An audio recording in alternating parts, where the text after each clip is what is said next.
Olá e bem-vindos de volta a Vistas sobre a Filosofia Contemporânea.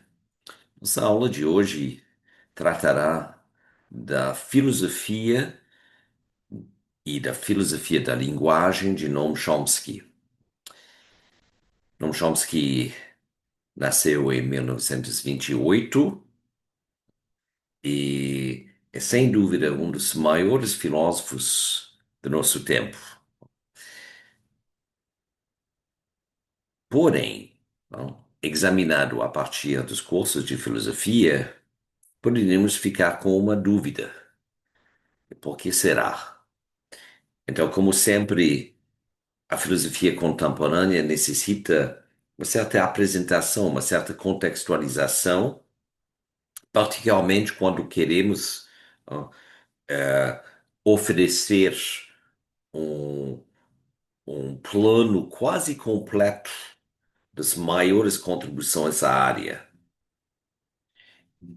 Uma filosofia contemporânea, porém, não seria completo sem abordar as contribuições de Noam Chomsky.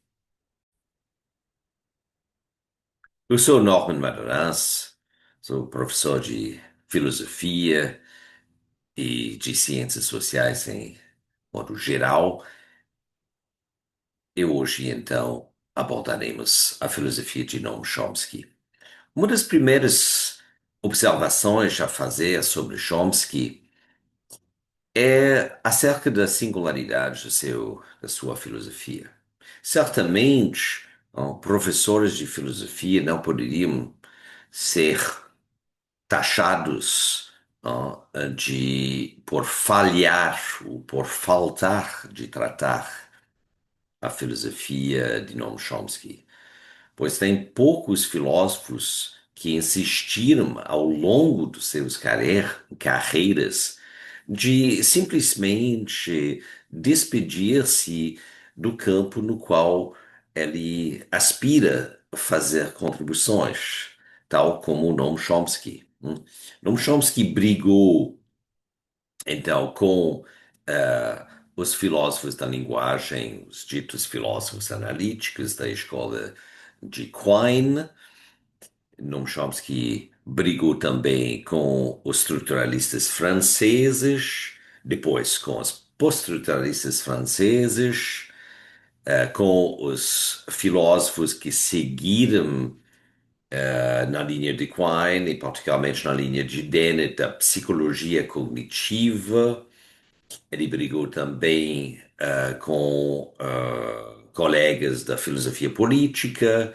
Então, temos aqui uma figura bastante peculiar, ah, que exige ser escutado, mas não necessariamente seguido.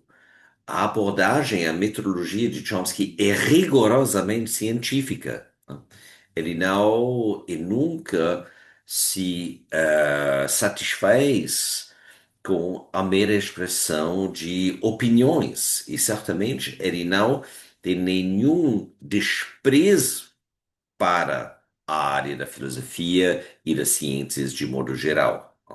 Tem uma neta e clara diferença entre os cínicos da área, que consideram que, bom, se trata de uma luta entre egos. Não, a referência de base de Chomsky são os parâmetros que permitem que a descrição e que a explicação seja adequado a seus princípios e a seus objetivos. O que isso significa em termos muito claros? No que diz respeito a seu objeto principal de análise, ou seja, a linguagem e como a linguagem é produzido dentro do organismo humano, não podemos dizer que foi localizado o objeto hipotético a partir do qual ele articula sua filosofia e sua ciência, né?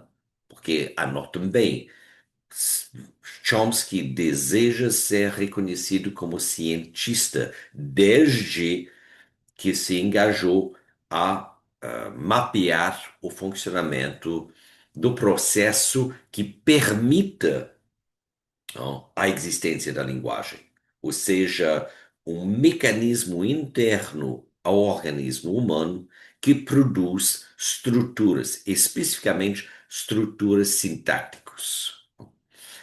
Então, isso delimita o trabalho científico de Chomsky. Ao mesmo tempo, Chomsky precisava criar uma ciência para acompanhar esta pesquisa.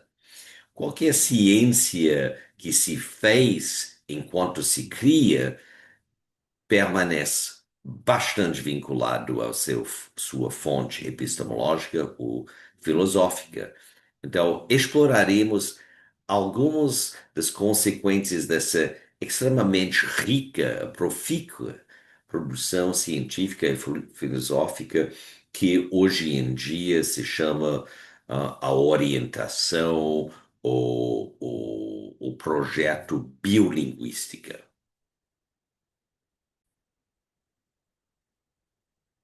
Então, o primeiro trabalho escrito por Chomsky, que é publicado só depois, Syntactic Structures, de 1957, aborda exatamente essa noção que introduzi rapidamente, né, como a partir da firmeza da sua existência biológica. E isso E por isso gostaria de voltar a, aos parâmetros dentro dos quais eu organizei a apresentação da filosofia contemporânea. Ou seja, uma das maneiras que poderíamos organizar a progressão filosófica desde a segunda parte do século XIX é pela relação entre sujeito e objeto. A questão do sujeito, seja o self, o selbst, é permanente no desenvolvimento da filosofia. Aliás, é todo o investimento filosófico com a complexidade do sujeito que fez com que a filosofia tenha resistido a uma certa impulsão específica à formação de uma ciência, ou seja, uma modelização, uma parte de matematização, uma delimitação de um objeto que, em sua dimensão fenomênica, pelo menos, é perceptível em termos de totalidade, operando no plano ou da sociedade ou do plano natural. Então, é difícil atribuir a noções clássicos da filosofia como o pensamento, a mente e veremos também o próprio corpo.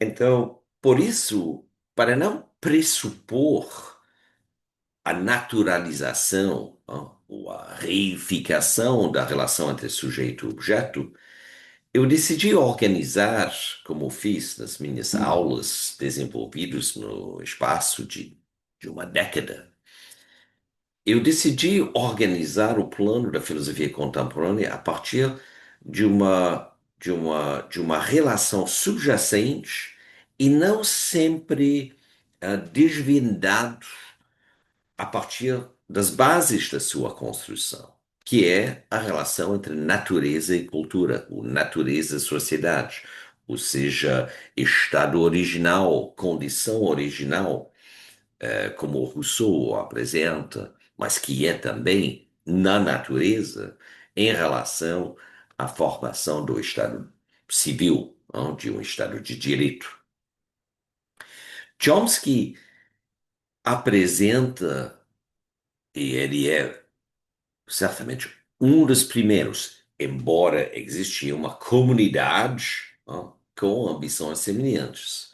Mas Chomsky é o primeiro a tirar a linguagem do seu componente espiritual para estabelecê-lo como um objeto que é juntado ou associado a outras produções provenientes da dimensão biológica do ser humano. Eu não quero dizer logo do corpo, nem exatamente do cérebro, porque justamente esse objeto que Chomsky apresenta, a linguagem, né, não é e não corresponde à ideia que configurava o objeto e estudado, pelo menos na filosofia. Na segunda parte do século XIX, houve um afastamento do campo em surgimento da linguística em relação à filosofia, que a própria filosofia não seguiu. A filosofia sempre considerava a linguagem como fazendo parte da dinâmica ou da dimensão espiritual do ser humano. Mas o que é exatamente essa dimensão espiritual do ser humano? É claro que uma perspectiva científica não pode admitir uma ideia, digamos, mística, religiosa, teológica, tal como se pensa a alma, tá? Na história da filosofia, sabemos que a própria alma passa por diferentes configurações. A compreensão daquilo que é a alma passa por diferentes configurações. Não? Então, quando a ciência ah, eh, estabelece uma categoria a partir de suas definições, ela está apresentando uma postulação em torno de um objeto que será estudado como se existisse. Não?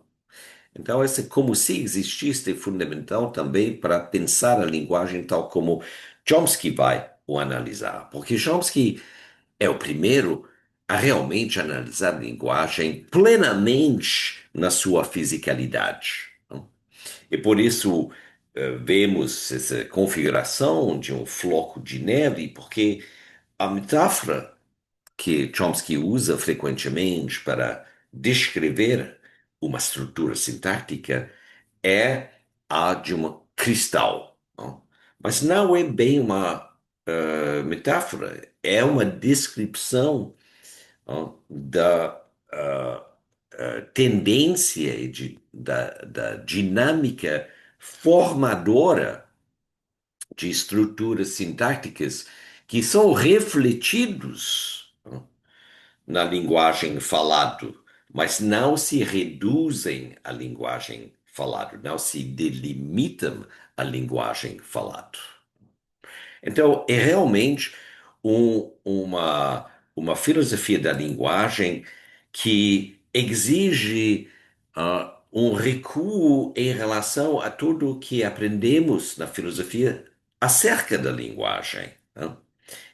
E, bem especificamente, um recuo da atribuição idealista, né, à linguagem como ou pertencendo à dimensão, digamos, espiritual, e aí vem a questão de como definimos a alma, mas a mesma questão diz respeito a como definimos a mente. Se a mente fosse, no final das contas, o espaço no qual a linguagem circula e com o qual a linguagem produz certos efeitos. No século XX, isso a partir de uma contribuição muito importante de Richard Rorty, nos anos 60, surgiu a observação de que a filosofia, independentemente da sua configuração cultural, nacional e linguística no espaço europeu, passou por uma guinada linguística. Linguistic turn é a expressão.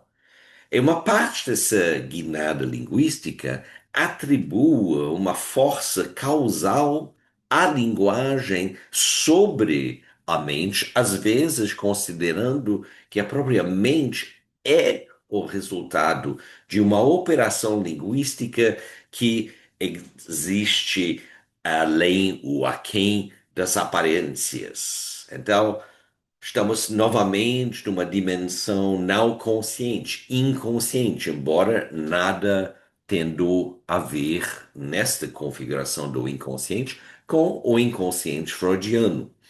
Como tenho repetido várias vezes ao longo desses cursos, o inconsciente não é o monopólio da psicanálise, tá?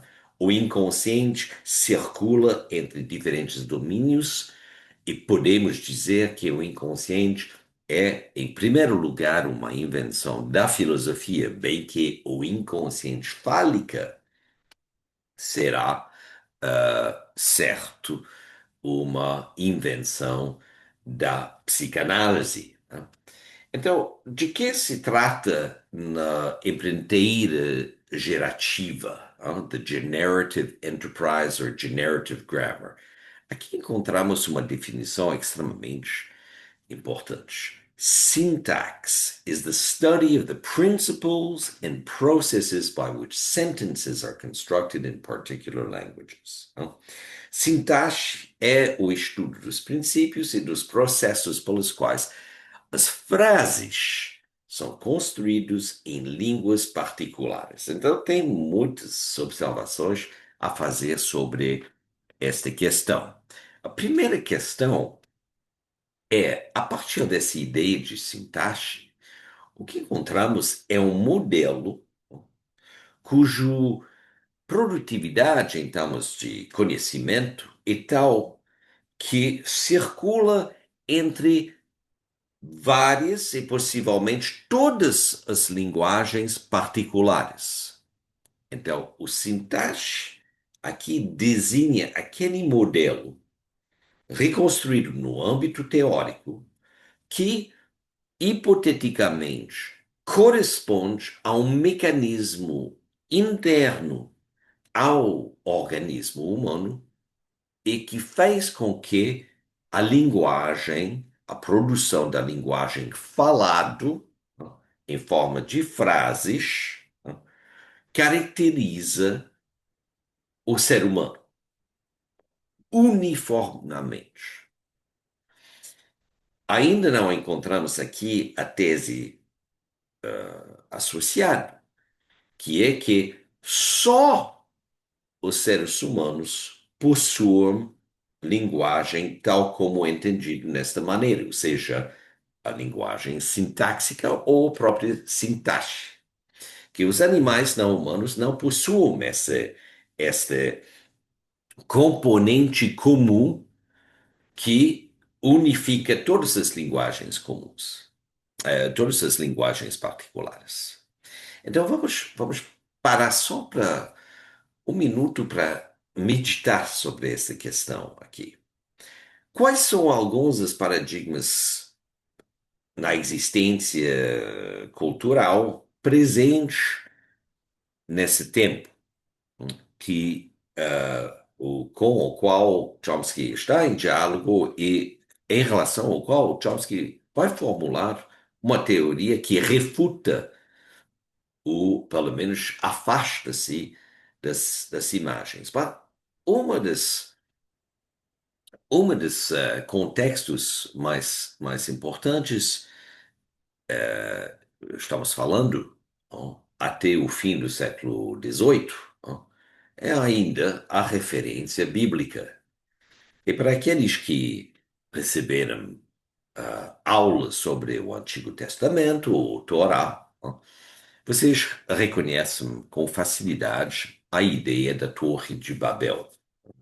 E a história da Torre de Babel, que por muito tempo e foi reativado por Jacques Derrida nos anos 80 também, ah, presente, de certa forma, nas próprias considerações acerca da linguagem desenvolvida por Walter Benjamin, né? Digamos que no primeiro momento temos a questão da comunicação, a transmissão de informações que especifica a linguagem, mas também a questão da tradução, não? Porque onde para a existência de uma linguagem de forma natural, biologicamente falando, e onde começa uma outra linguagem, é realmente um dos campos mais fascinantes na discussão em torno dos dialectos, né? Porque o Estado Nacional, ah, cons- pensando o que compõe, no que diz respeito à existência de uma linguagem, é o estabelecimento, o uso, dos recursos, ah, do direito com certa militarização que acompanha para delimitar quais serão, qual será a linguagem falada num determinado espaço territorial delimitado por uma fronteira. Certos estados nacionais admitiram a coexistência de diferentes línguas, tal é o caso no Canadá, por exemplo, e outros não, tal como na França ou nos Estados Unidos, até indo ao ponto de eliminar a presença de outras línguas, pelo menos de forma a ser usado nas escolas ou em documentos oficiais. Outros tentaram eliminar, e frequentemente conseguiram, o uso da linguagem até nos espaços privados. Então, temos essa primeira observação sobre a linguagem, que a linguagem existe, evidentemente, de maneira independente aos Estados nacionais. Agora, o colonialismo europeu ocidental teve um efeito devastador sobre as linguagens, particularmente faladas nas Américas, né? Então, houve centenas de línguas que foram compartilhados, às vezes eliminados, certamente reduzidos da sua abrangência e neutralizados em termos da sua presença nas formas legais e jurídicas e administrativas em que outras línguas de origem europeia, português, espanhol, francês, inglês, principalmente para as Américas, foram impostos. Então, essas questões todas são raramente discutidos na filosofia. E por isso também, quando um Charles Taylor, por exemplo, publica um livro, The Language Animal, encontramos apenas uma página sobre Chomsky, né? E que nem envolve-se a discutir toda a dimensão do projeto gerativo, né? Ou seja, esta noção de sintaxe. Para Taylor, que é formado em Oxford, de verdade, McGill e Oxford, mas representa uma absorção no espaço anglo-americano, não? Independentemente do fato que Taylor seja trilingue, né?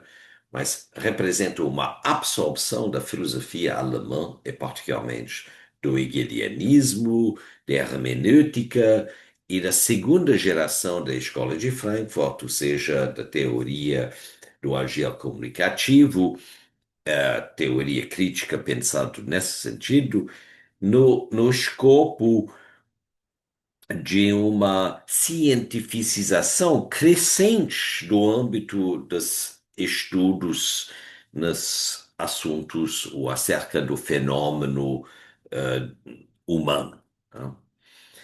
Então, isso também marca a defesa, a resistência de um dos últimos bastiões, mas esses bastiões representando a maneira em que a filosofia continua tratando então, a linguagem.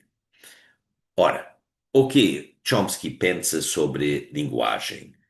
Aqui encontramos uma afirmação numa entrevista que está disponível no YouTube, de 89, tá? em que Chomsky fala o seguinte: There's no such thing as language. There are just there are just lots of different ways of speaking that people have that are more or less similar to one another. Some of them may have prestige, for example, some of them may be the speech of a conquering group or wealthy group or priestly class, or one thing or another. And we might decide, okay, those are the good ones, and some others are bad ones. But if social and political relations were reversed, we'd make the opposite conclusion. Então, não existe a linguagem. O que existe são diferentes maneiras de falar que pessoas possuem que são semelhantes ou diferentes de certa forma entre si.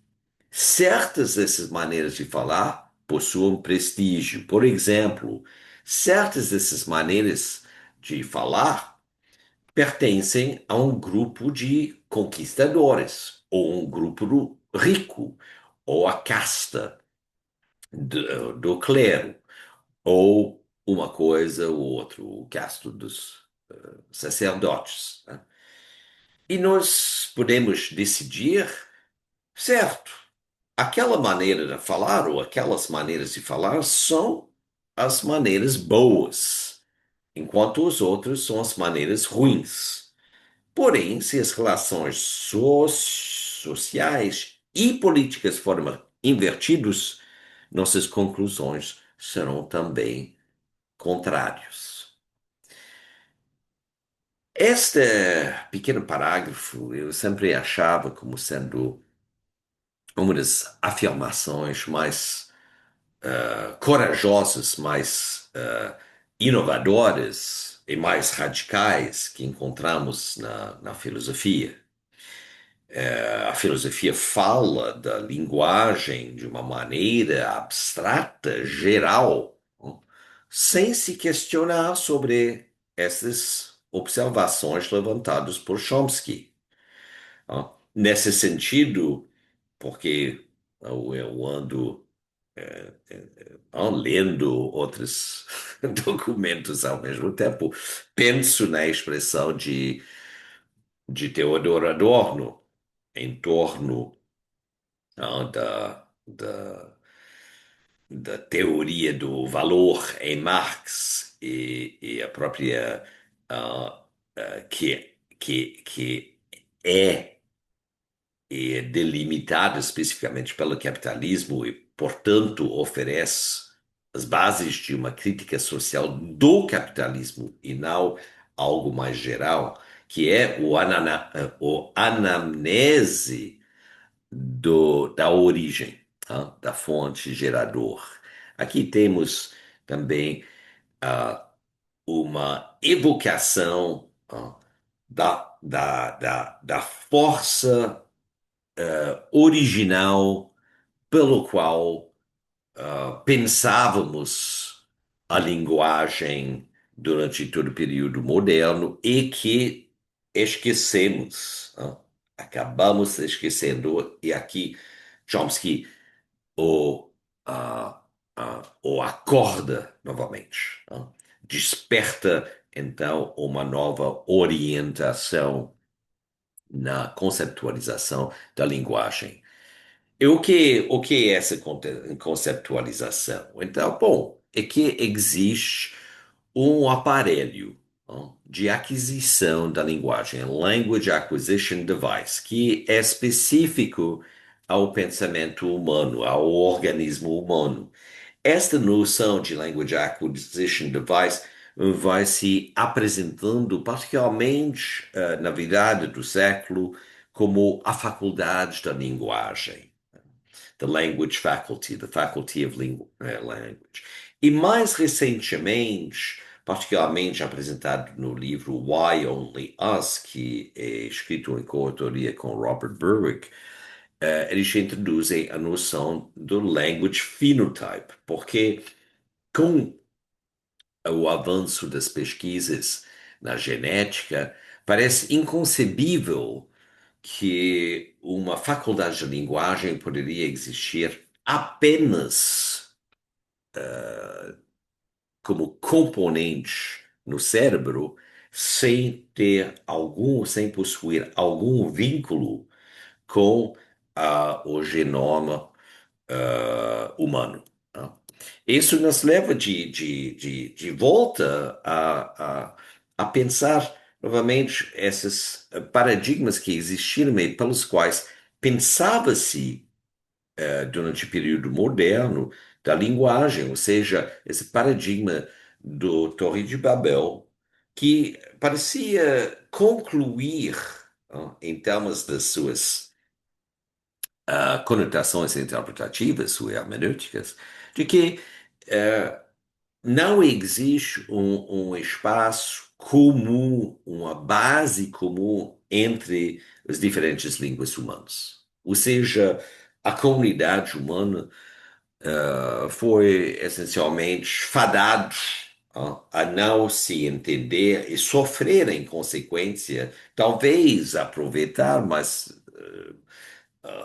a história nos mostra que a incomunicabilidade, a falta de recursos de tradução entre linguagens tem produzido muito mais sofrimento que felicidade ao longo da história, não? É, a história das Américas é a prova material em nossa que nos circunda, não? Com o genocídio não?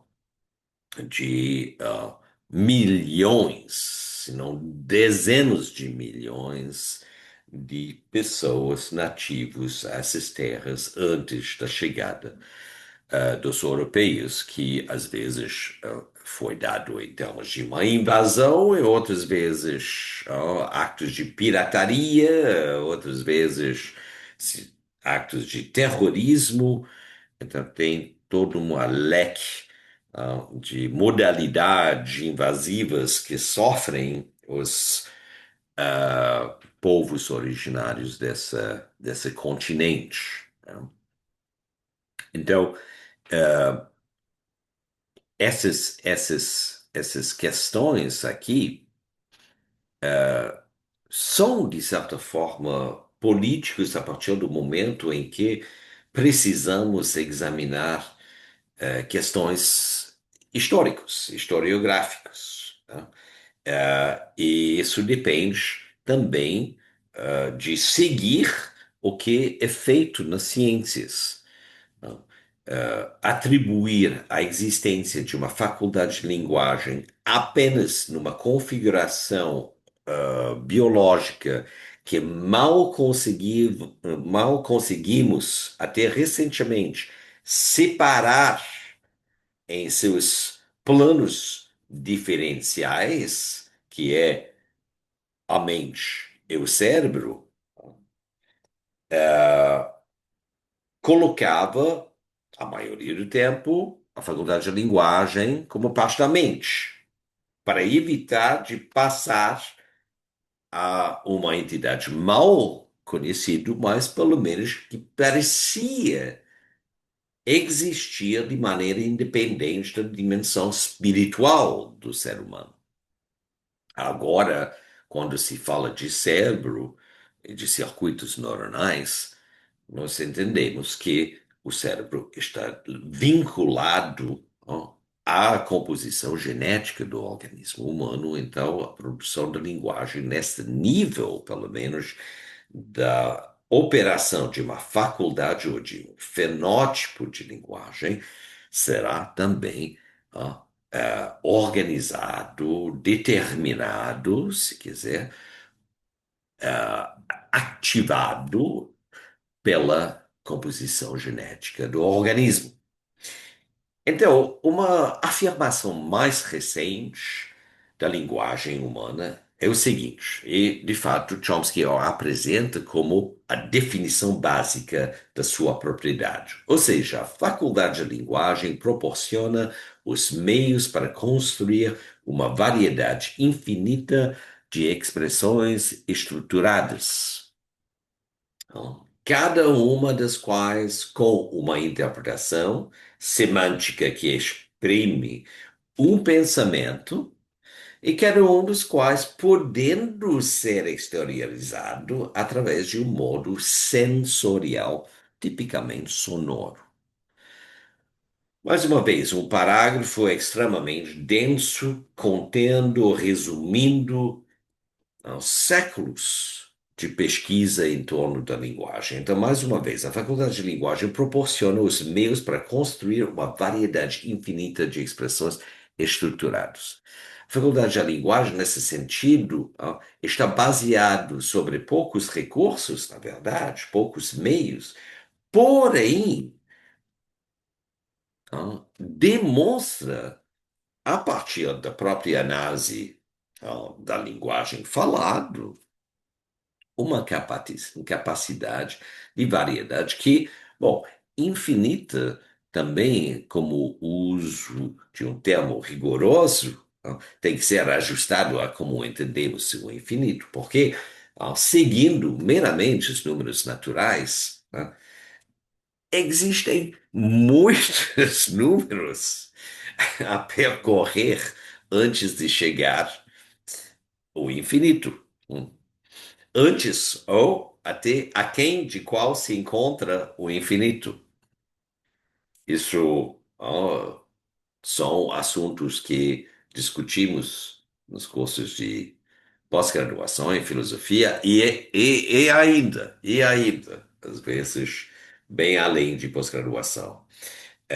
Porém, a ideia aqui remete a Wilhelm von Humboldt, que Chomsky cita em vários momentos, que concebia da linguagem como sendo este sistema que demonstra poucos componentes, porém produz uma variedade infinita daquele objeto que aqui é chamado expressão estruturada, mas não devemos ainda pensar em termos de frases.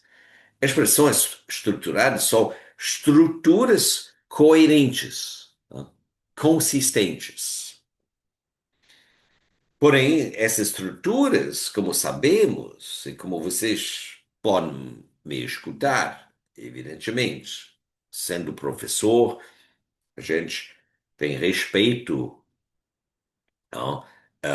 Zelamos pela estruturação gramaticamente correta de frases. Então, minhas frases contêm início e o fim. Eu sempre digo aos meus alunos de graduação, na hora de escrever provas, que é uma hora de angústia, mas justamente na hora de angústia, a disposição, a disposição consciente é muito mais desregulado, muito mais desinibido.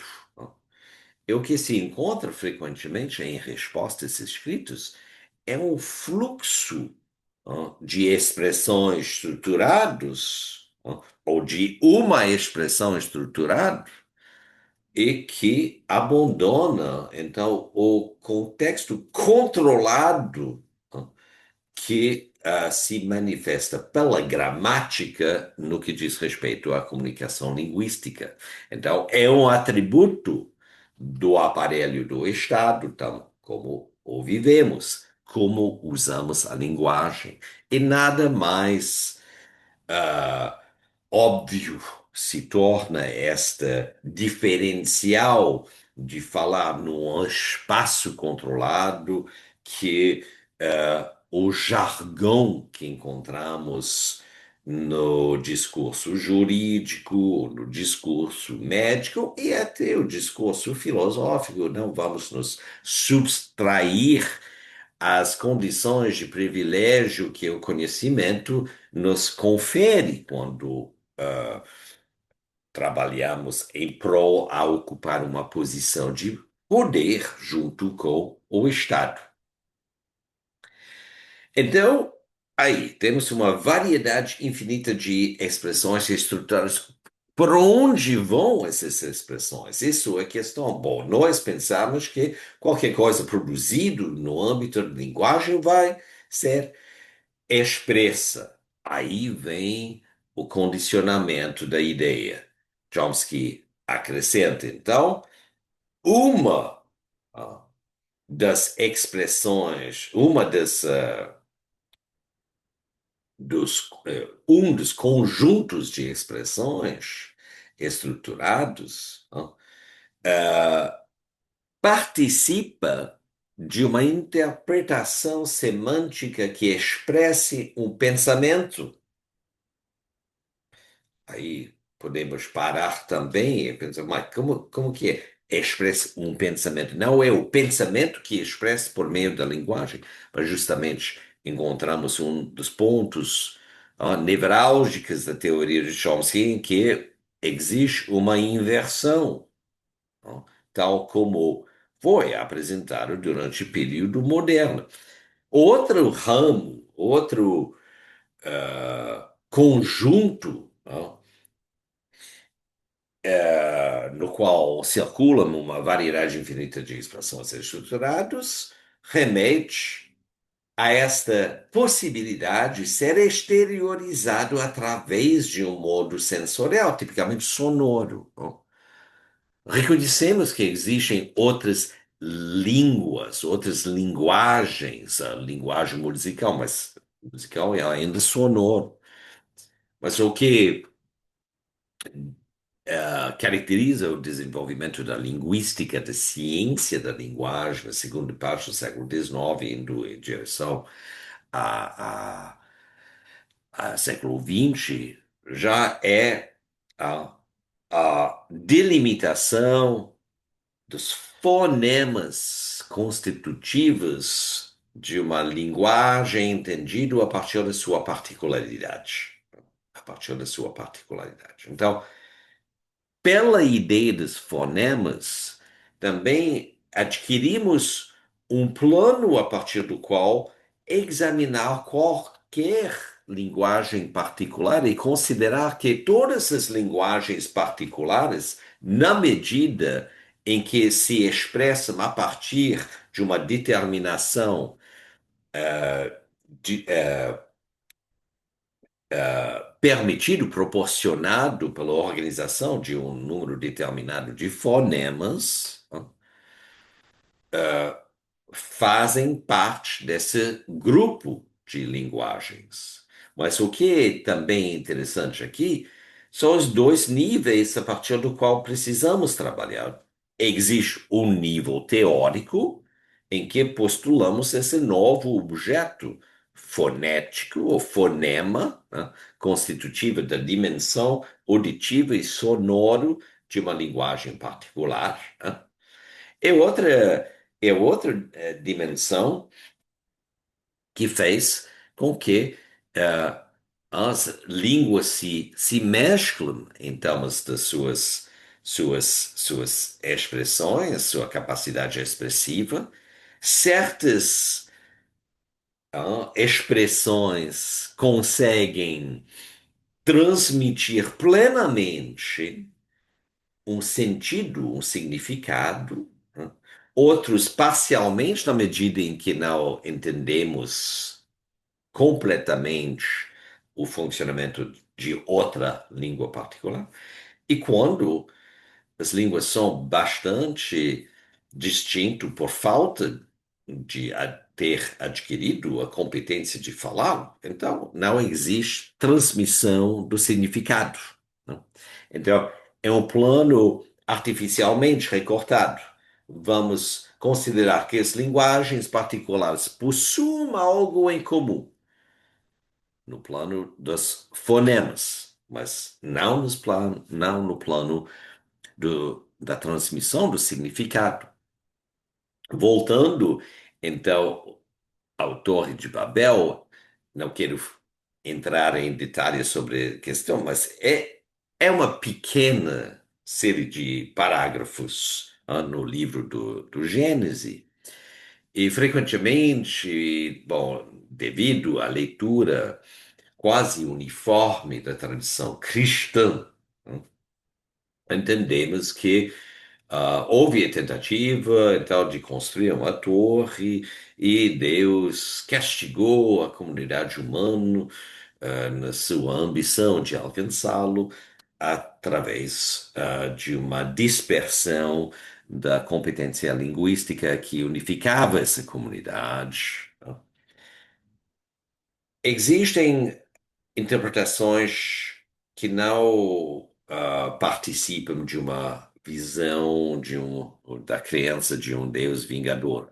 E ainda mais textualmente, precisamos fazer atenção à frase que existe, que é atribuído a Criador, a Deus ou a Yahvé.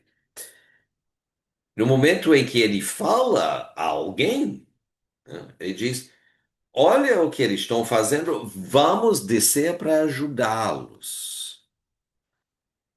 Mas está textualmente escrito: vamos descer para ajudá-los. Isso levanta obviamente, várias questões. Ajudá-los a fazer o quê? Não? Se recuamos, podemos ver que no Torre de Babel encontramos uma das primeiras representações, se não a primeira representação de seres humanos vivendo no âmbito de uma cidade. Então, eles não estão construindo apenas uma torre, eles estão construindo a cidade. O que era a existência anterior dos seres humanos, principalmente em vilarejos, de maneira menos centralizada, em que não existia uma concentração, uma centralização acerca de apenas uma língua, e onde a capacidade de comunicar-se envolvia de maneira espontânea uma capacidade de traduzir o significado. Ou seja, quando analisamos uma linguagem particular sem analisar o componente da tradução, estamos trabalhando com um objeto bastante artificial, construído no âmbito da teoria para produzir conhecimento em torno esse objeto mais apertado, né? Mais delimitado, mais concreto. É difícil, como Aristóteles nos aprendeu, difícil criar uma ciência em torno de uma série de teoremas que entram em contradição entre si. Não? Então, é uma ideia de manter no fundo, né, quando examinamos essa propriedade básica da linguagem humana. Mas vamos continuar desenvolvendo a possibilidade aqui, né, de chegar a uma perspectiva cientificamente fundada, né, que nos permita afirmar propriedades que contemplam a quase totalidade das linguagens humanas atualmente faladas, né? Sabemos que os linguistas também tentaram reconstruir o que poderia ter sido a linguagem comum antes, por exemplo, de uma dispersão ocorrido durante a era da bronze na Eurásia, não? Então, tentaram reconstruir uma linguagem indo-europeia, ou seja, que seria a linguagem a partir do qual a grande maioria das linguagens faladas hoje no espaço eurasiático derivariam. Não?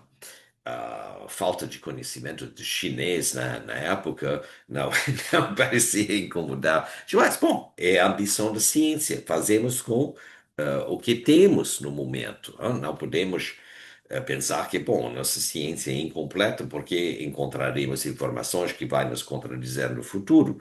Isso reforça a capacidade, a configuração científica das ideias com as quais estamos trabalhando. Seria um problema se as ideias e os teoremas que construímos hoje continuaram sendo verdadeiros no futuro, independentemente das informações obtidas. Isso seria um problema.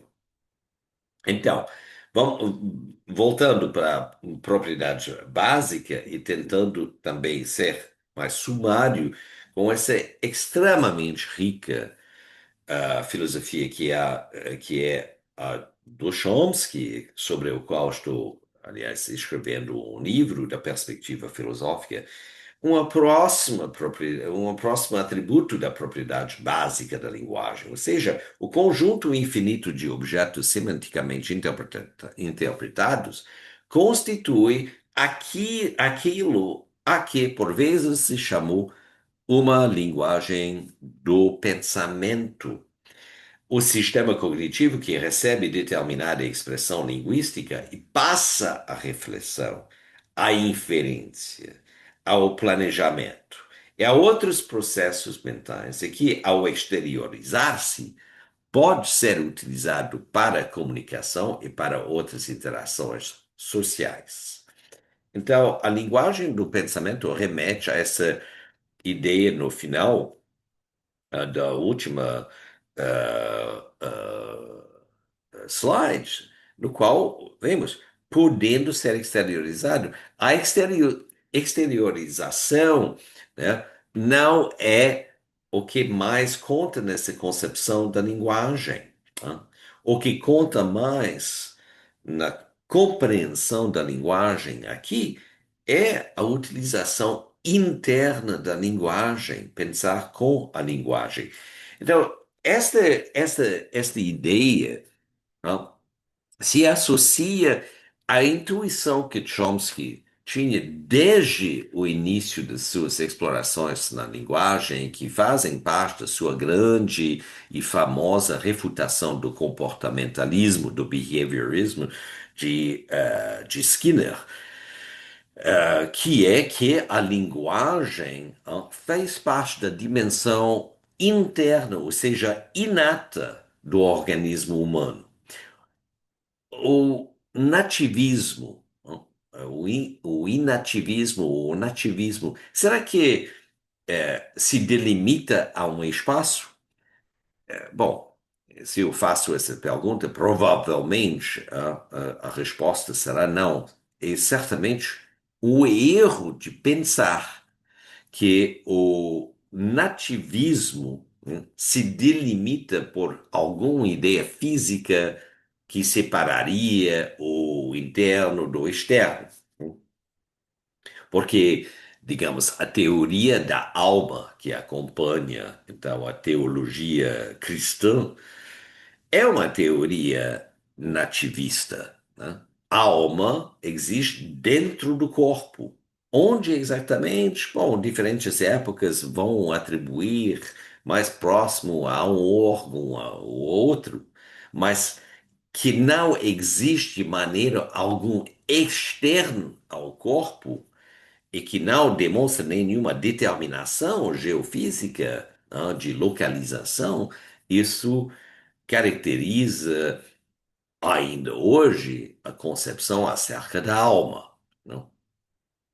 Sabemos que o eu cogito em Descartes participa, não, desse mesmo plano existencial, ou seja, o eu cogito, o cogito, não demonstra nenhuma propriedade geofísica de localização. É sem extensão. Então, é intencional com um S, não? O contrário de extensional, não tendo a ver com a intencionalidade da fenomenologia que temos abordado aqui.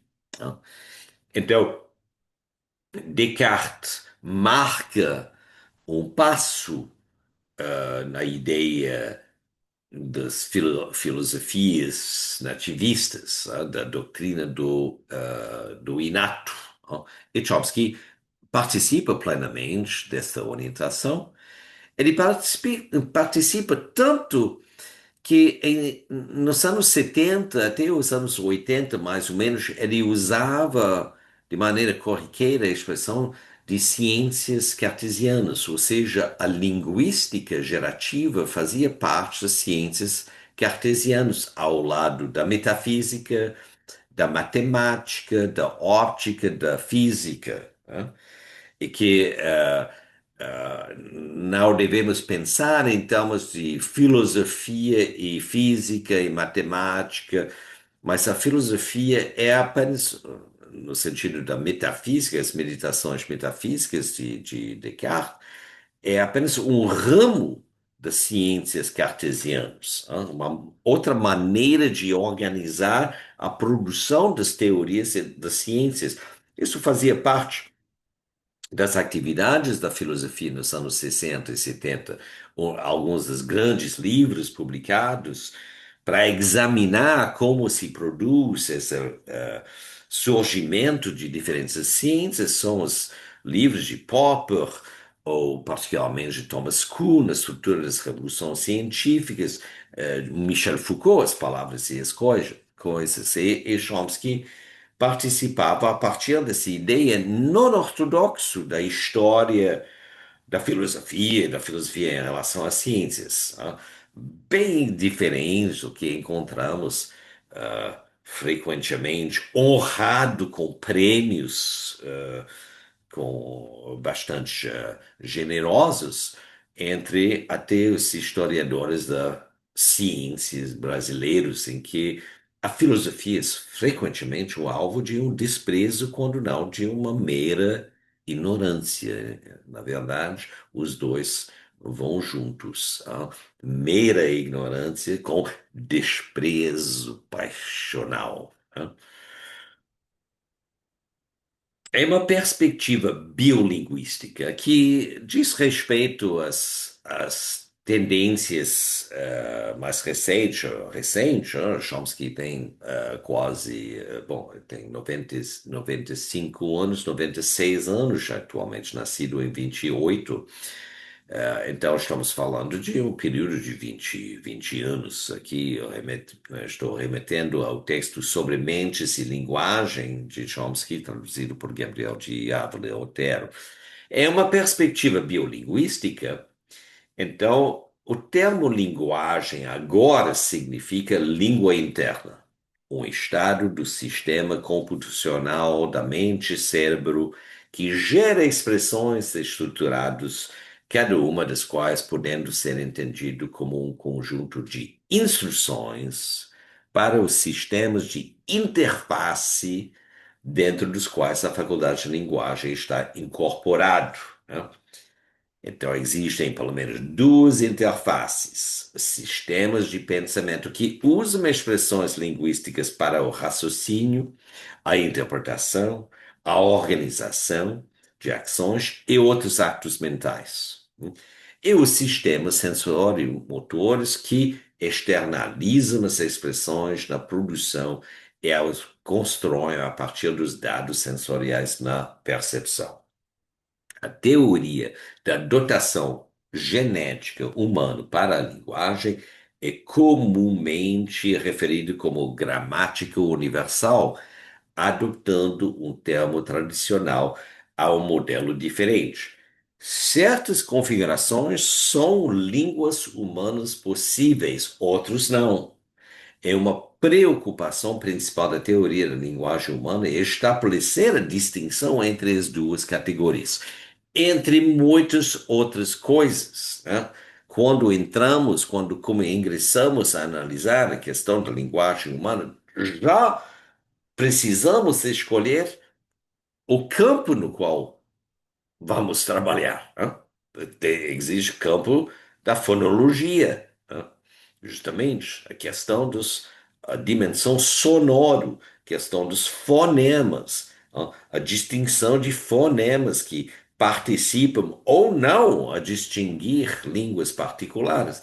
Depois tem a dimensão semântica, quando estamos interessados a examinar as condições de produção de expressões estruturados repleto ou caracterizado pela transmissão do significado.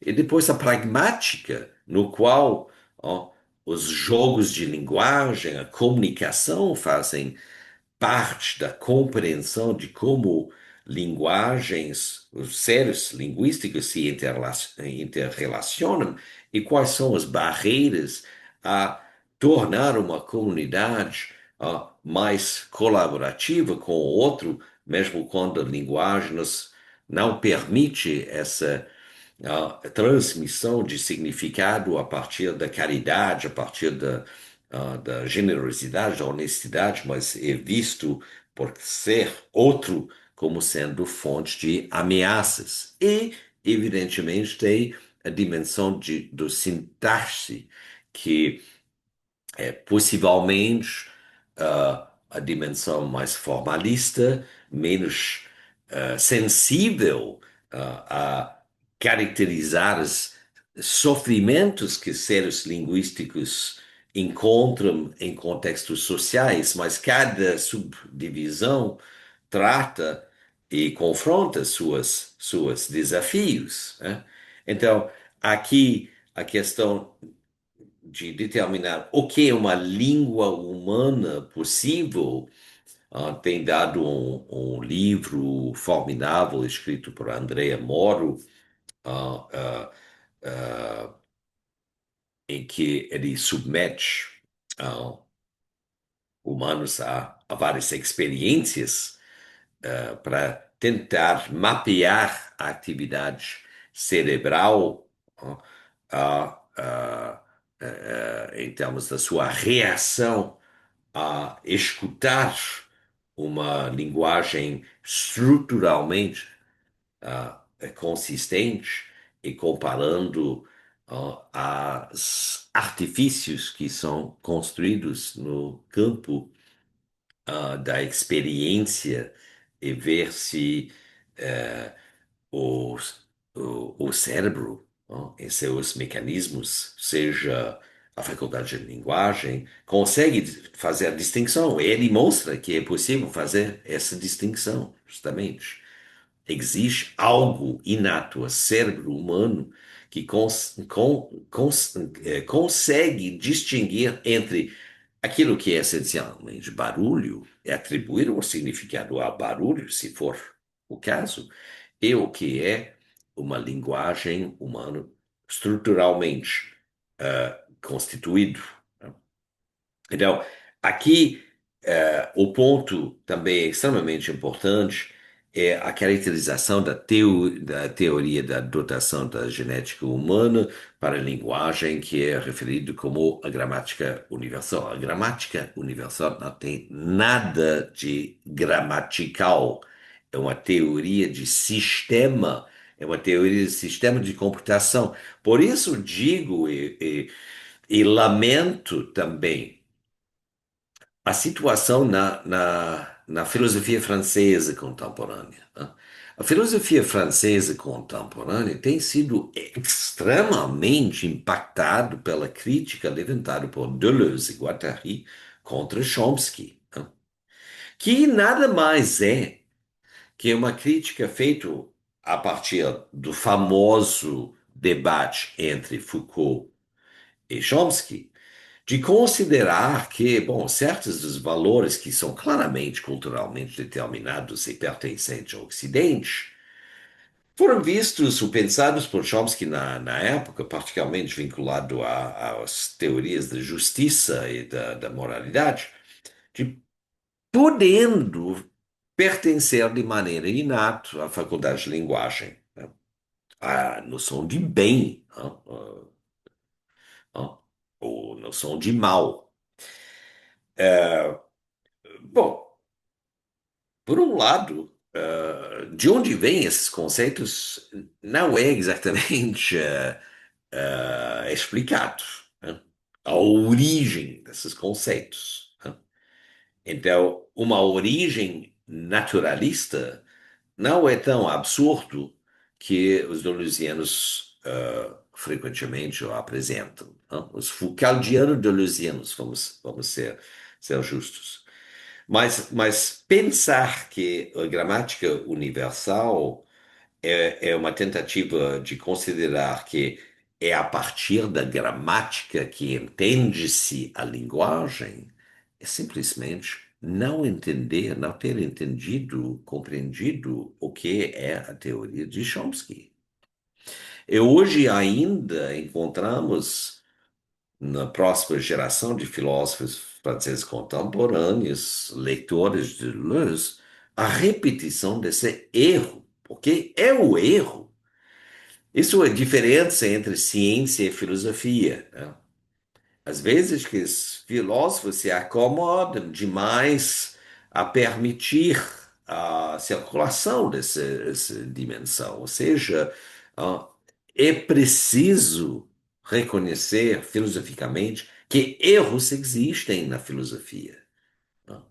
Não é possível pensar que na filosofia qualquer coisa vale. Não? Então, ah, esta descrição, ó, segue e permanece fiel a uma imagem que foi produzido no artigo extremamente famoso agora, mas não tão antigo que inicialmente poderia ser pensado, publicado em 2002 por Chomsky, Hauser, Michael Hauser, Tecumseh Finch, uh, que é intitulado The Language Faculty, What is it? What does it do? Uh, publicado na revista Science, onde eles introduzem uma noção da faculdade de linguagem narrow, estreita, é a faculdade de linguagem broad, amplo. Aí podemos ver as interfaces conceitual e intencional com a faculdade de linguagem broad, e faculdade de linguagem broad, outra interface que é sensório motor, mas a faculdade de linguagem narrow começa a se concentrar a partir, então, da teoria minimalista num mecanismo puramente sistêmico que produz, então, essas estruturas de maneira ininterrupta, faltando uma lesão ocorrida no cérebro. Então, no plano maior, estamos tratando de componentes internos de um organismo, no qual podemos ver também sistema de digestão, circulação, respiração, memória, bem separados do contexto externo do meio ambiente, ou seja, ecológico, físico, cultural, social.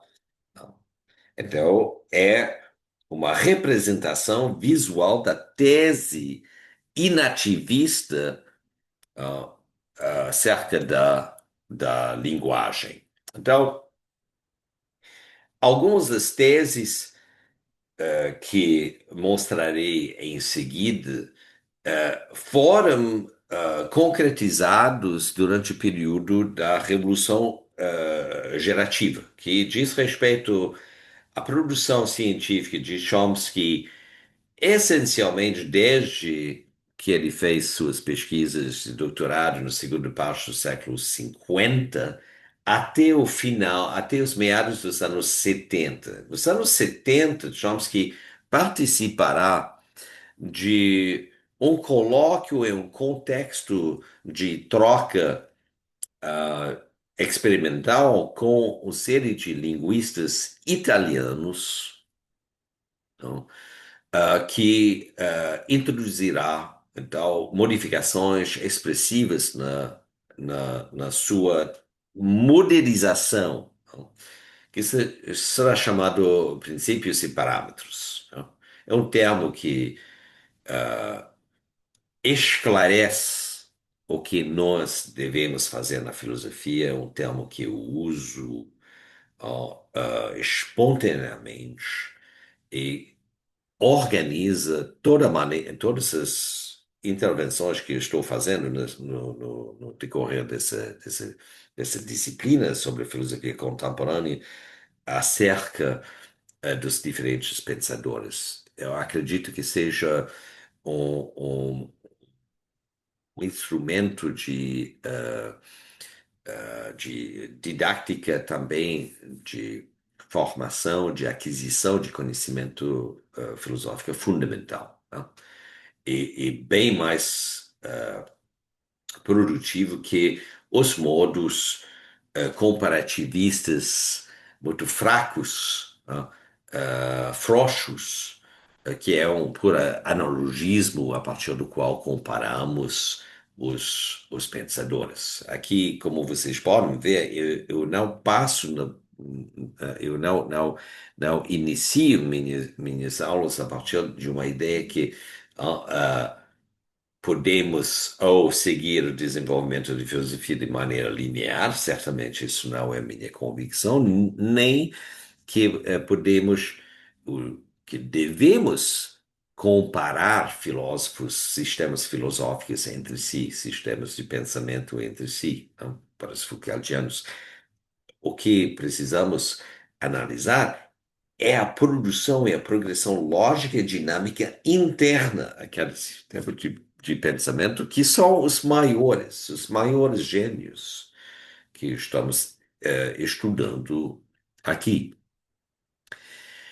Princípios e parâmetros, então, vigora através dos anos 80 e meados dos anos 90. Chomsky apresenta a hipótese minimalista e alguns anos depois, então, as propostas biolinguísticas, né? A proposta minimalista simplesmente representa um reconhecimento que se devemos constatar que a faculdade de linguagem se forma junto com os sistemas de memória, de digestão, de desenvolvimento psicossexual no ser humano, de maneira quase perfeita entre todos os novos humanos crescendo. Então, deve prosseguir a partir de alguns elementos extremamente simples, para evitar que erros combinatoriais ocorressem na medida em que são desenvolvidos ou que se desenvolve essa faculdade de linguagem, né? Então, a hipótese minimalista diz respeito à necessidade que nos modelos essa simplicidade seja refletido, e aí a separação da faculdade de linguagem narrow, estreita, focado no nexo recursiva pelo qual são produzidos esses objetos hipotéticos que são estruturas sintáticas, possam então despertar um modelo que segue, de certa forma, né, o desenvolvimento crescente da faculdade de linguagem e sua ampliação feito a partir das relações espontaneamente encontradas no seu meio, tá? Mas são são estímulos, né? São estímulos que provocam alguns dos transformações ocorridas. Outros são internos ao organismo. Então, a aquisição da língua materna ocorre com pouco estímulo, né? É a pobreza do estímulo, famosa tese de Chomsky, que diz respeito especificamente a, então, considerar que a primeira língua, a língua dita materna, né, é algo que se forma de maneira inconsciente, junto com as outras funções do organismo, né? A segunda língua, bom, quando não aprendi, digamos, quando não surge e forma-se no início da vida, então é certamente aprendido E como aprendido a partir da gramática. Aqui a aquisição da língua materna não passa pela gramática, né? É o resultado, segundo ponto, ó, de um crescimento que que usa poucos meios para produzir resultados sem fim.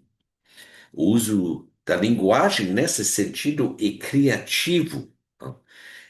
Esta base se transmite numa tese extremamente forte, uma tese didática pedagógica extremamente forte.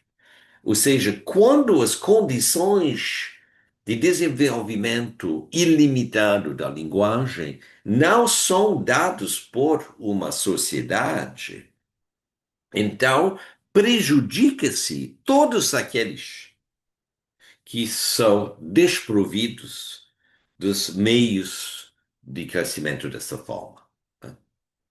Então, eu argumento a favor de uma uniformização da educação na sociedade e rejeita categoricamente a elitização da educação básica em colégios particulares que são comprados para aqueles que só ó, conseguiram ou que simplesmente herdam de fortunas que, como sabemos no Brasil, é uma sociedade que nunca passou, certamente não por uma revolução socialista, mas nem sequer passou por uma revolução burguesa. A sociedade brasileira, sua estruturação, não, distributiva da riqueza, é ainda extremamente feudal em sua operação. Então, isso se reflete nessa concentração de estímulo linguística em pequenas partes da população, com as outras partes rendidos aos meios que são disponíveis e se encontram a seu alcance. Então, o uso da linguagem é criativo, né, por ser ilimitado em seus resultados.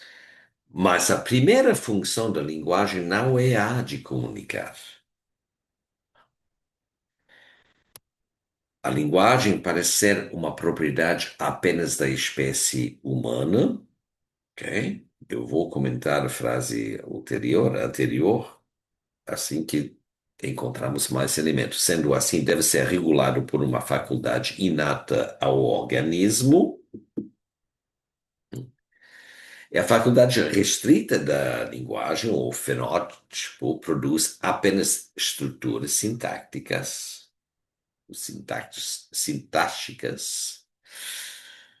A faculdade larga se junta a duas interfaces, um conceitual intencional, outro sensório motor.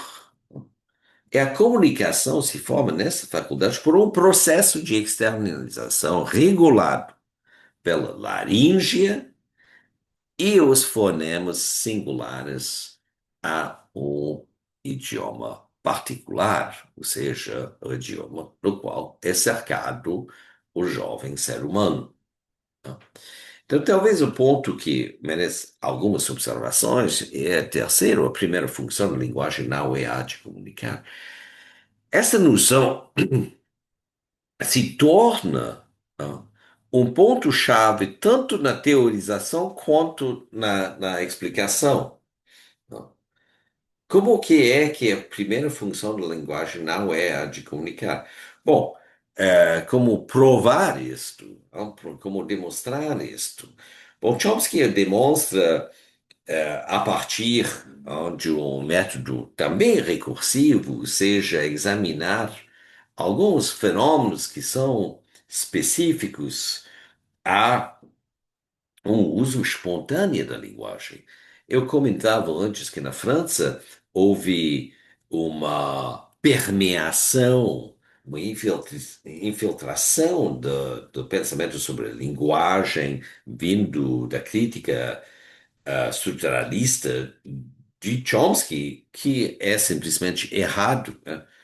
Onde as grandes contribuições foram feitas na linguística na França, e agora, bom, novamente, temos que distinguir, ok, semântica, pragmática, sintaxe, não, análise sintática da linguagem, o próprio Stanislas Dehaene, na sua colaboração também com Jean-Pierre Changeux, para entender a função da linguagem, a função de uma linguagem de pensamento para regular os diferentes modos que organiza o cérebro como agente, quando se participa a tornar o organismo um agente deliberativa, comunicativa, expressiva, criativa, né?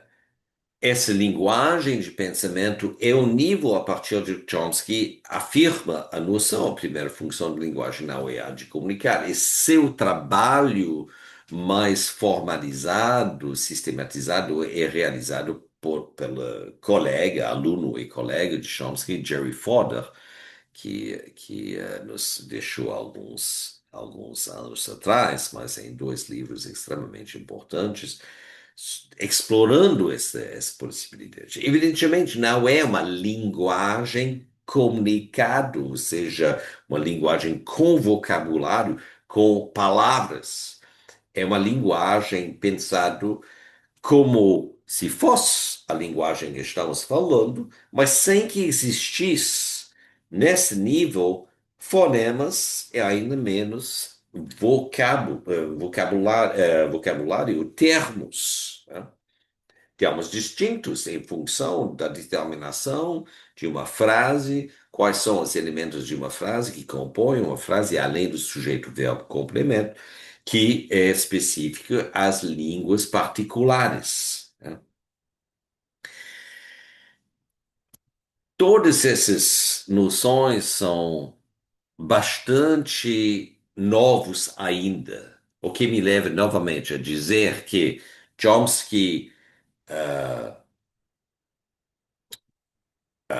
introduz e criando um objeto novo para a filosofia. Esse objeto é tão novo para a filosofia, embora ter caracterizado as pesquisas realizadas na linguística agora há décadas, né? Talvez com certa delay, no Brasil, mas nos Estados Unidos e no Canadá, certamente há décadas, e na França também, um país com uma rica tradição de linguística, mas expressões e abordagens linguísticas organizadas a partir de diferentes estratégias metodológicos, alguns dos quais comparativistas, né? Outros de gramáticas gerais, e outros vinculados ao próprio desenvolvimento das ciências humanas, né? Porque existe uma filosofia da linguagem também, uma teorização da linguagem também em Platão, como vocês sabem, em Aristóteles. Então não é surpreendente que vocês possivelmente, plausivelmente, não tivesse me encontrado essa dimensão do pensamento de Chomsky, porque há muita resistência entre os filósofos que são formados a partir de uma configuração bastante fechados às ciências. E tem que ter um pouco de coragem, simplesmente. De humildade, de ser tratado de errado constantemente, como o Chomsky tem hábito de fazer com os filósofos, que é uma grande provocação constante, porque ele é filósofo. Sua formação é na filosofia, na Universidade de Penn State, e na Universidade de Harvard, mas já entrava em disputa em torno de uma orientação científica escolhido por William Van Orben Quine, né, que era behaviorist, que era comportamentalista, behaviorist, cujo axioma, cujo pressuposição, postulação primeira é que não existe uma vida interna ao ser humano. Tudo é o resultado de estímulo e de resposta, que possivelmente é o caso. Eu não estou dizendo que é absurdo de pensar desta maneira, mas eu estou dizendo que esta convicção determina uma grande parte da formação da filosofia analítica e existe por trás da sua delimitação de um campo purificado, né? Logicamente falando, para analisar logicamente a estruturação da linguagem, a sua produção semântica. Então, algumas fotos aqui de Chomsky para terminar nossa aula. Ah, Chomsky também, evidentemente, é conhecido como um grande militante político, um dos mais influentes pensadores políticos, por sua militância também. Chomsky não cansava de aceitar convites, sendo sempre em movimento e nos últimos anos, né, com menos capacidade física por causa da idade, se deslocar sempre presente no, nos lives. Aqui vemos Chomsky no Fórum Mundial Social em Porto Alegre, em 2002, se não me engano, aqui jovem Chomsky militando contra a guerra do Vietnã. Muitos filmes foram feitos sobre Chomsky. Esse filme é literalmente a doutrina, representa a doutrina econômica e política de Chomsky, Requiem for the American Dream. É uma introdução muito rigorosa, muito direta, né, densa a seu pensamento político e econômico. Chomsky, para leitores nos anos 80, 70, 80, 90 na América do Norte, universitários, alunos, professores, em grande parte representa uma introdução também à história da América Latina, que é difícil obter. Digamos que a tradução de veias abertas, né, é mais recente. Chomsky oferecia já nos anos 80, início dos anos 80, Turning the Tide, nesse livro, para mim, pessoalmente, uma introdução à história da América Latina que tornou familiar a sociedade latino-americana, não deixando a, a, empodrecer a partir dessa visão da fronteira fechada entre os Estados Unidos e o México. Em 88, publicou uma das grandes críticas da mídia. Eu não posso seguir os leitores de Adorno, Horkheimer, sem também incluir a exigência de ler esse livro e considerar o modelo de propaganda, né, que em outros contextos posso apresentar, mas podemos ver aqui os diferentes filtros de ownership, advertising, sources, flack and ideology, o modelo de análise da produção da propaganda feito por Chomsky. Num livro publicado 2 décadas depois, uma forma mais sucinta, Chomsky evoca como a propósito da mídia não é de informar o que acontece, mas sim de moldar a opinião pública de acordo com a vontade do poder corporativo dominante. E algumas frases de impacto. A manipulação da mídia pode causar mais danos que a bomba atômica e deixar cicatrizes no cérebro.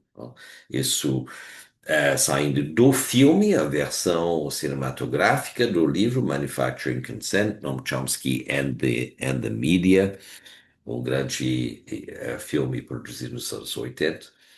Menos falado aqui no Brasil, particularmente por causa da dificuldade de traduzir esse filme, é o filme produzido, criado por Michel Gondry, que é um dos grandes artistas videográficos dos anos 90 na França. Ele é francês, fala com um sotaque francês mais forte que Denis Villeneuve ainda.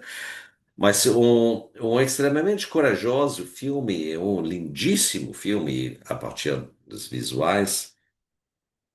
Eu, realizador, eu, diretor do filme O Eterno Brilho, O Brilho Eterno, da Mente.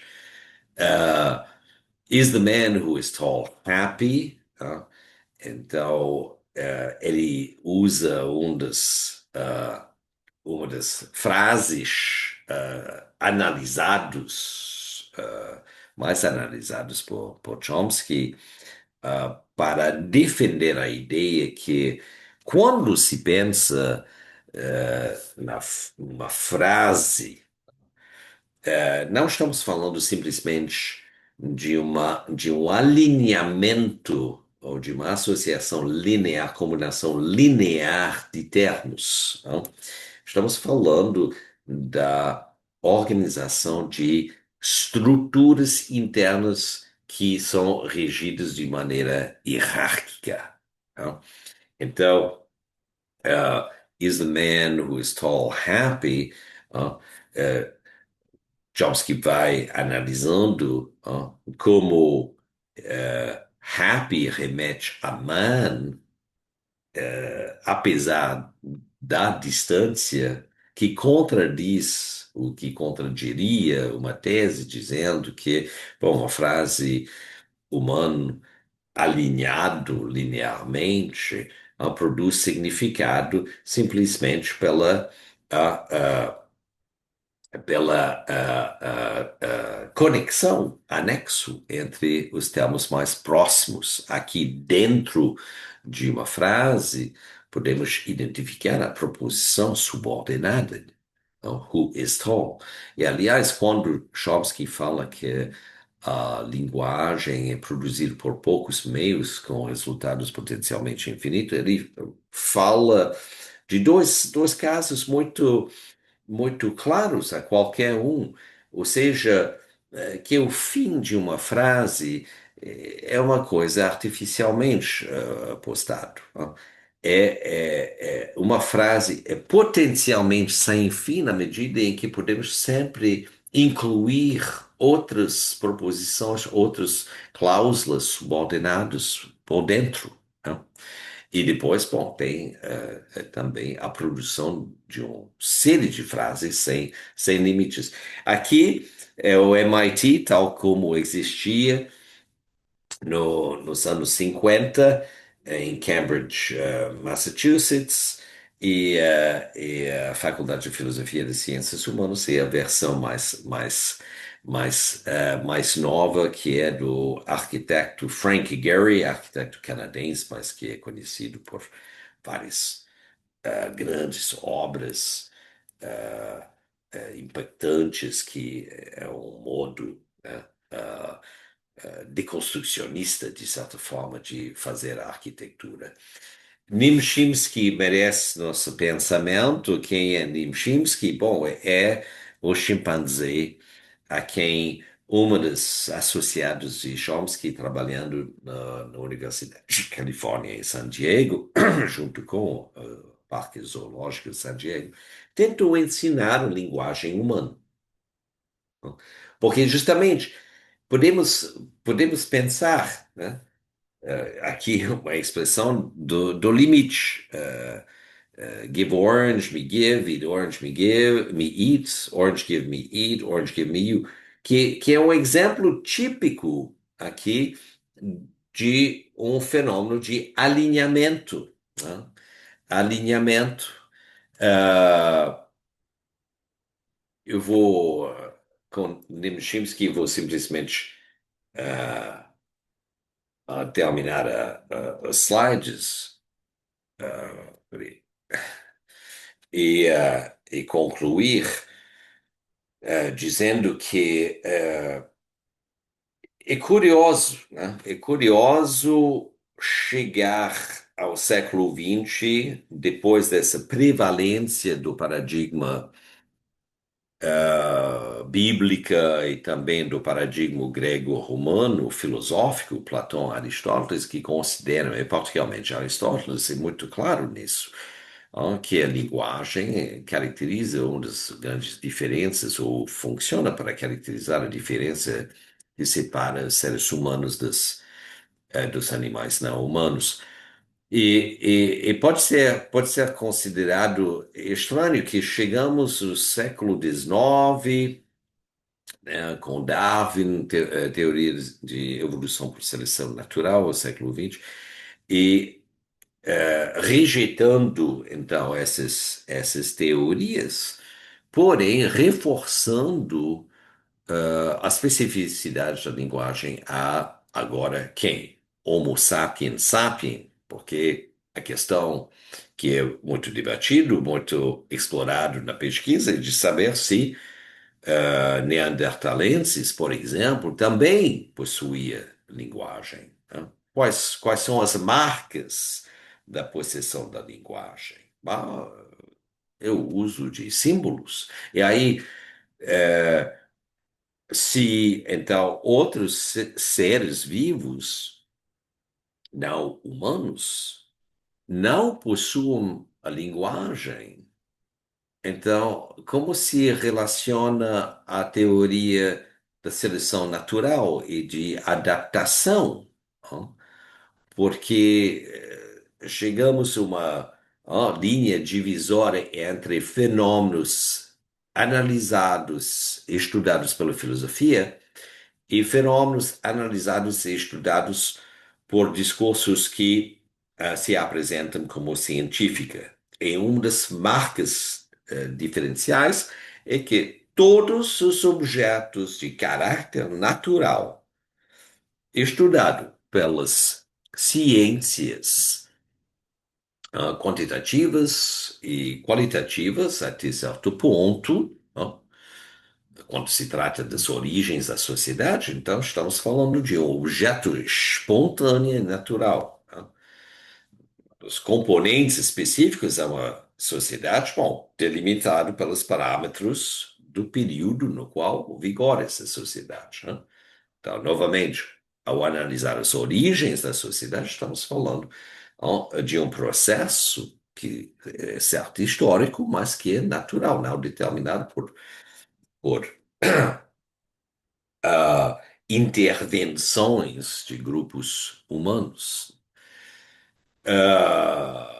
Então, quando estamos nessa base, o objeto responde, ou deve responder, aos constrangimentos da seleção natural e da adaptação. Isso também diz respeito à linguagem. Então, como o Chomsky resolve essa situação? Bom, ele considera que o aparecimento da faculdade de linguagem é algo que acontece de uma vez só.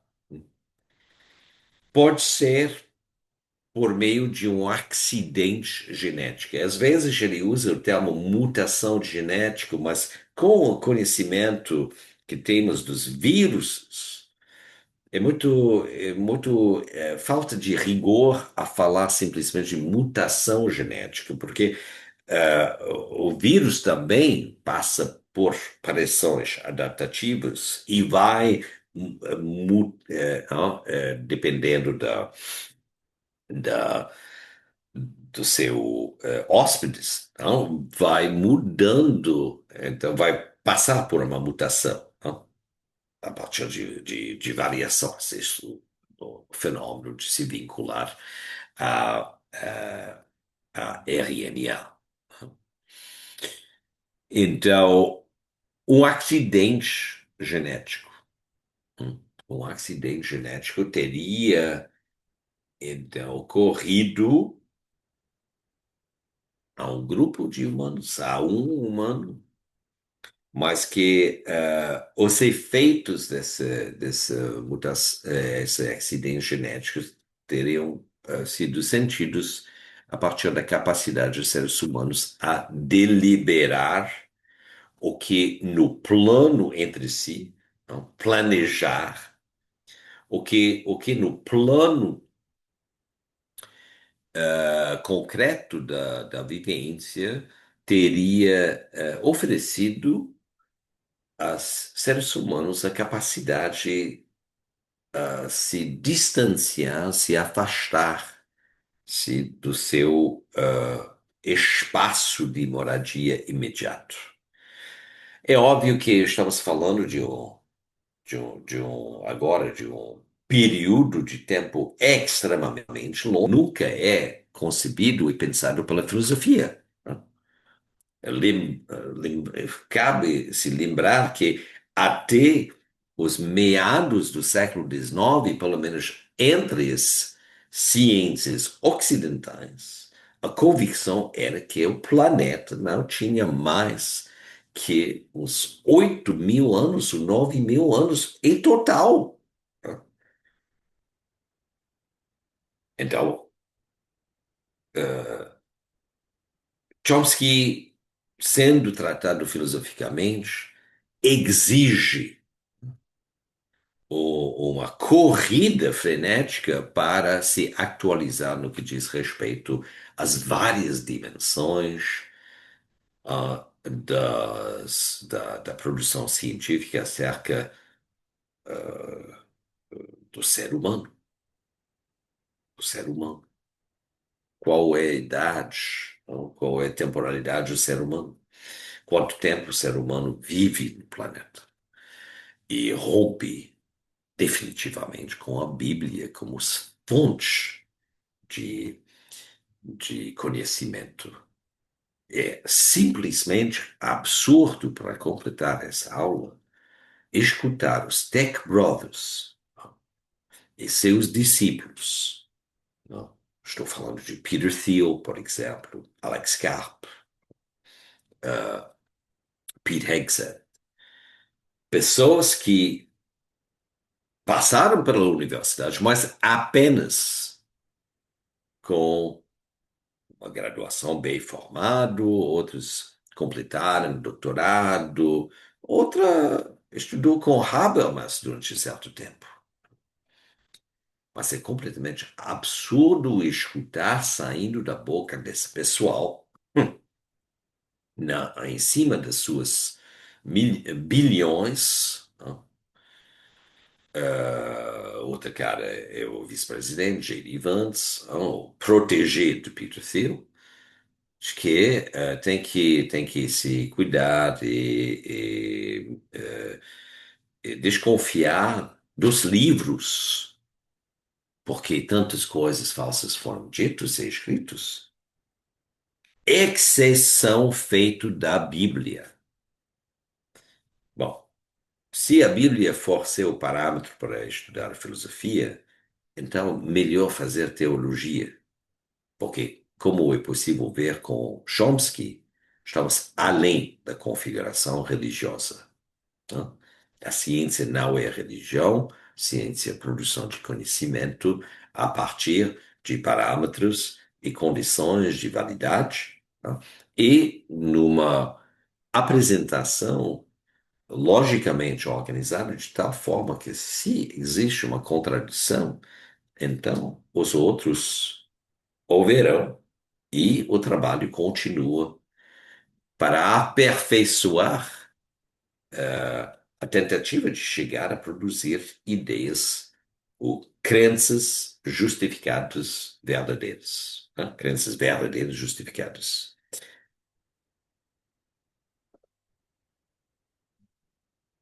Você está me escutando, então, vistas sobre filosofia contemporânea.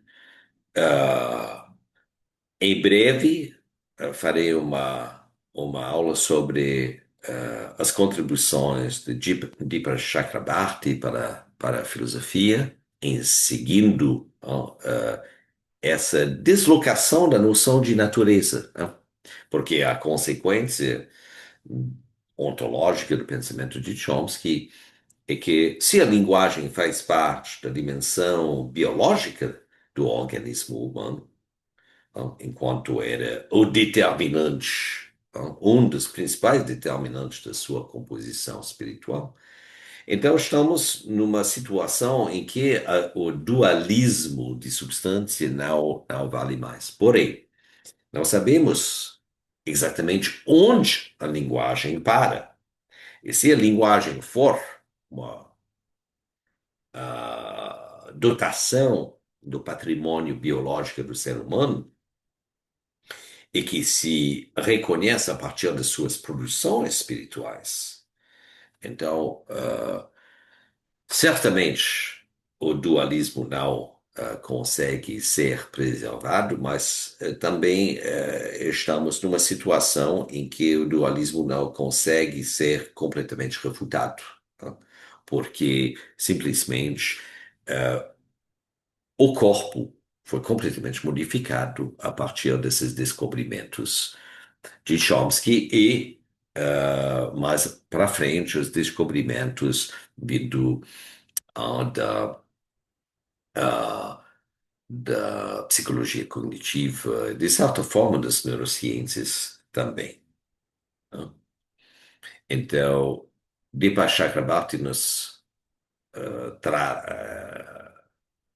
trazerá, né, um complemento a essa dislocação a partir dos efeitos sobre a nossa compreensão da história se damos importância ao fato que comunidades e tecnologias humanos contribuíram a desregular os fenômenos climáticos. Muito obrigado. Se vocês curtam essas vistas sobre a filosofia contemporânea, não deixem de apertar sobre o like e inscreve-se no canal. Ah, Existem outras séries sobre economia, particularmente economia marxiana, que eu estou desenvolvendo, construindo a partir de uma leitura específica dos textos de Marx e também uma série Geoeconomia por teses, que será em breve dado em inglês. Boas leituras e até logo.